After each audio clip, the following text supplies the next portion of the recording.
காவிரி நீர் சீர்காழி அருகே மேலையூர் காவிரி ஆற்றின் கடைசி கதவணையை வந்தடைந்தது. பொதுப்பணித்துறை அதிகாரிகள் மற்றும் விவசாயிகள் மலர்தூவி வணங்கி வரவேற்றனர். மயிலாடுதுறை மாவட்டம் சீர்காழி அருகே மேலையூரில் காவிரி ஆற்றின் கடைசி கதவணை அமைந்துள்ளது. கர்நாடகா மாநிலம் குடகு மலையில் உருவாகும் காவிரி ஆறு பல்லாயிரம் மைல்கள் கடந்து மயிலாடுதுறை மாவட்டம் சீர்காழி அருகே மேலையூரில் உள்ள இந்த கடைசி கதவணை வழியாக பூம்புகார் கடலில் சங்கமிக்கும். ஒவ்வொரு வருடமும் மேட்டூரிலிருந்து திறக்கப்பட்ட காவிரி நீர் இந்த கடைசி கதவணையை வந்தடையும். அவ்வாறு இந்த ஆண்டு மேட்டூரில் கடந்த 12ஆம் தேதி முதல்வரால் திறந்து வைக்கப்பட்ட தண்ணீர் காவிரியின் கடைசி கதவணை வந்தடைந்தது.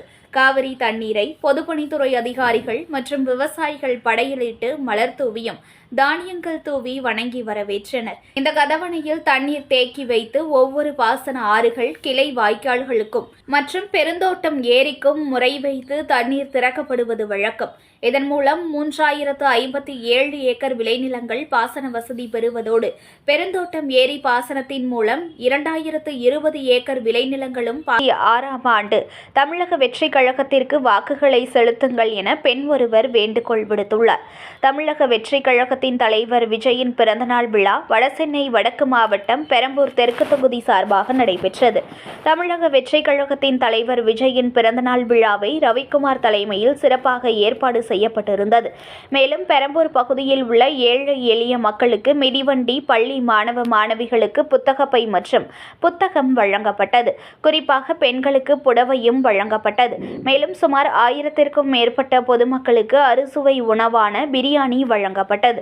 மேலும் இந்நிகழ்வில் சிறப்பு விருந்தினராக தமிழக வெற்றி கழகத்தின் கொள்கை பரப்பு செயலாளர் ராஜ்மோகன் மற்றும் மாவட்ட செயலாளர் சிவா கலந்து கொண்டார்.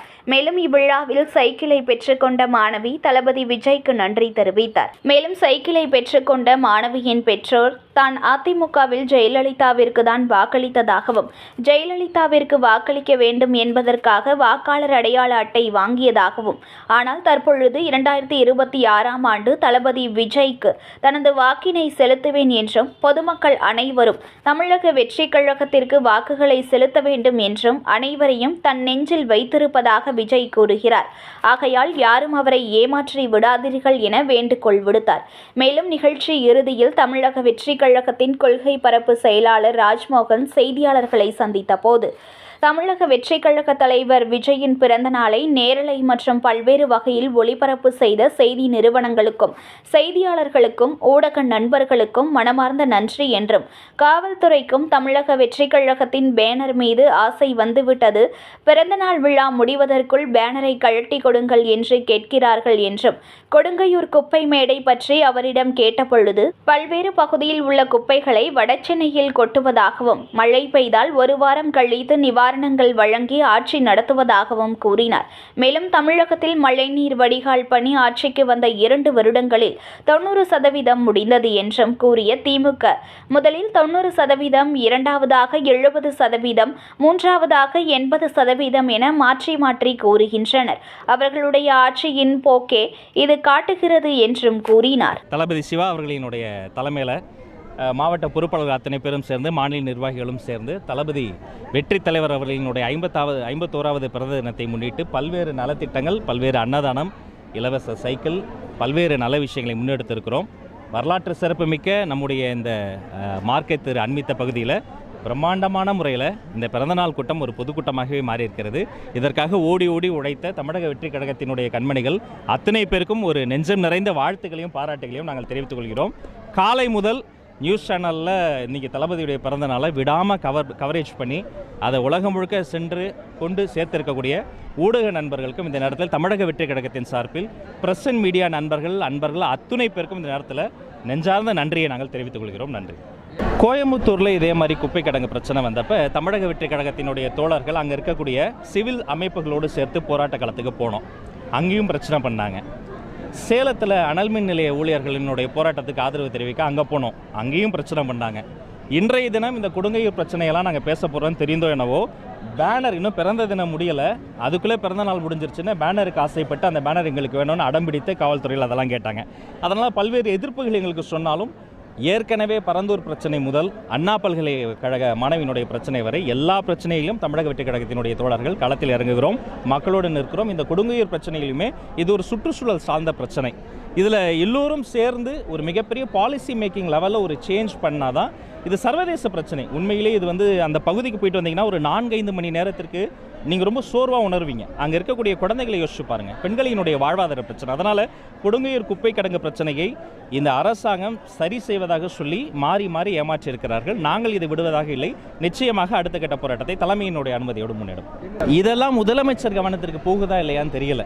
உங்களை போன்ற ஊடகவியலாளர்கள் அதையெல்லாம் கவரேஜ் பண்ணி அந்த செய்திகள்லாம் விடாமல் நம்ம போட்டுக்கிட்டு இருக்கிறோம். தலைப்பு செய்திகளை பார்க்கிற பொழுது அதெல்லாம் மலைப்பு செய்திகளாக மாறிப்போச்சு. சாலை வசதி இல்லை, சட்டம் ஒழுங்கு சந்திச்சிருக்குது. ஆனால் இதெல்லாம் அவர் கவனத்துக்கே கொண்டு போகாமல் அவர் வேறொரு உலகத்தில் இருக்கிறாரு. முக்கியமான தருணங்களில் இங்கே சென்னையில் இருக்க விடாமல் அவரை கொண்டு போய் ஊட்டியில் மலர் கண்காட்சி காட்டுறாங்க. அவர் இந்த வெதர் மேன் ரிப்போர்ட்னு ஒரு இருக்குல்ல, அது மாதிரி யூடியூபர் மாதிரி அவரை ரியாக்ட் பண்ண வைக்கிறாங்க. அதெல்லாம் ரொம்ப வேதனை மிக்கதாக இருக்கிறது. இன்னும் சொற்ப நாட்களிலாவது இந்த சாலை உள்ளிட்ட அடிப்படை வசதிகளை அவங்க சரி செய்யணும். இல்லைனா அதற்கான விலையை அவர்கள் 2026 அவர்கள் சந்திக்க நேரும். 90% மழைநீர் வடிகால் முடிஞ்சிச்சுன்னு சொன்னாங்க. 4 ஆண்டுகளாகியும் குளத்தூர் தொகுதியோடு இன்னும் மழைநீர் வடிகால் பணி முடியாமல் இருக்குது. 90% முடிஞ்சிருச்சுனாரு, அப்புறம் அவரே 75னாரு, அப்புறம் 80னாரு, அப்புறம் 90னாரு. அவர் என்ன சொல்கிறாருன்னு அவரே ஒரு முடிவுக்கு இன்னும் வரல. எங்களை பொறுத்த வரைக்கும் கொடுக்கப்பட்ட வாக்குறுதிகள்லாம் பொய்யுறுதிகளாக மாறிப்போச்சு. சிஎம்னுடைய முதலமைச்சரினுடைய தொகுதியிலேயே சரியான சாலை வசதி இல்லை. கார் போக வேண்டிய ரோடில் கார் போகலை. அந்த தார் சாலையில் கார் போகிறதுக்கு பதிலாக கப்பல் போகிற மாதிரி நிலமை இருக்குது. நாங்கள் பல முறை இதை பற்றி நாங்கள் பேசியிருக்கிறோம், பேசி கொண்டு இருக்கிறோம். இனிமேலாவது சிறப்பு கவனம் எடுத்து ஒரு சீஃப் மினிஸ்டர் தொகுதினா இந்த அளவுக்கு அவங்க சிறப்பாக செய்யணும். ஆனால் ஒரு இரண்டாம் தாய் மனப்பான்மையோடு இதை நடத்துகிறாங்க. அதனால தான் மொத்த குப்பையை கொண்டு இங்கே கொட்டுறாங்க. அதனால தான் எவ்வளவு மழை வெள்ளம் வந்தாலும் மழை ஓய்ந்த பிறகு ஒரு வாரம் கழித்து நிவாரணப் பணிகளை செய்து அதை மூடி மறைக்கிறார்கள். இதெல்லாம் முன்ன மாதிரி கிடையாது. காலமும் களமும் மாறிவிட்டது. மக்கள் விழிப்பாக இருக்கிறாங்க. இதை அவங்க சரி செய்யலைன்னா நாங்கள் சரி செய்கிற இடத்துக்கு வருவோம். இதையெல்லாம் தமிழக வெற்றி கழகம் அதிகாரத்தை கைப்பற்றி சரி செய்வோம் என்பதை தெரிவித்துக் கொள்கிறேன். உலக வரலாற்றிலேயே பாஜக எங்களுடைய கொள்கை எதிரின்னு சொல்லி ஆரம்பிக்கப்பட்ட ஒரே கட்சி தாவேகா தான். உலக வரலாற்றிலேயே திமுக எங்களுடைய அரசியல் எதிரின்னு சொல்லி ஆரம்பிக்கப்பட்ட ஒரே கட்சி தாவேகா தான். அதில் நாங்கள் ரொம்ப தெளிவாக இருக்கோம். இப்போ பிஜேபியினுடைய கொள்கை முழக்கம் என்ன? அகண்ட பாரதம் வாங்க. ஆப்கானிஸ்தானில் இருந்து அந்தமான் தீவு வரைக்கும் இந்தியா வாங்க. எங்களுடைய கொள்கை முழக்கம் என்ன? பிறப்புக்கும் எல்லா உயிர்க்கும். சோஷியல் ஜஸ்டிஸ், ஈக்குவாலிட்டி, அதுதான் எங்களுடைய கொள்கை. அதனால் கொள்கை அளவிலேயே அவர்களுக்கும் எங்களுக்கும் எதிர் திசை. அதனால் ஒரு தலைவர் திட்டுவார், இன்னொரு தலைவர்கள் பாராட்டுவாங்க. இது எல்லாமே கபட நாடகம். அதை பற்றி எங்களுக்கு கொஞ்சம் கூட கவலை இல்லை. மக்கள் பிரச்சனைகளை எடுத்து நாங்கள் நகர்ந்து கொண்டு இருக்கிறோம். அதை அவங்க பார்த்தா நல்லாயிருக்கும். மத்தியில் ஆட்சியில் இருக்கவங்களுக்கு மக்கள் பிரச்சனையை பார்க்க மாட்டாங்க. மாநிலத்தில் இருக்கவங்களும் அவங்களுடைய மக்கள் நிதியை பார்க்க மாட்டாங்க. குடும்ப நிதியை காப்பாற்றுறதுக்கு மட்டும் கூடி பேசிக்கிறாங்க. அதை நாங்கள் கண்டிக்கிறோம். தாவேக்கால சாதி பற்றி பதவி தராங்க, பணம் வாங்கி பதவி தராங்கன்னு சொல்கிற அந்த பாஜக தலைவர்கள் கூடவே பாடல்கள் சேர்த்துக்கிட்டாங்கன்னா கதை, திரைக்கதை, வசனம், பாடல்கள், இயக்கம்னு அவங்க பேரை போட்டுடலாம். இது அதீத கற்பனை, உண்மைக்கு புறமானது, கேலிக்குரியது. இது நகைச்சுவையானது. சாதி கொடுமைகளுக்கு எதிராக களமாடக்கூடிய சரித்திர நாயகர் வெற்றி தலைவர் தளபதியின் கரம் பட்டு இருக்கிற எங்கள் யாருக்குமே என்ன சாதி யாருக்குமே தெரியாது. எல்லாருமே சமூக நீதி என்ற ஒரே சாதியில் தான் இருக்கிறோம் என்பதை தெளிவுபடுத்துகிறோம்.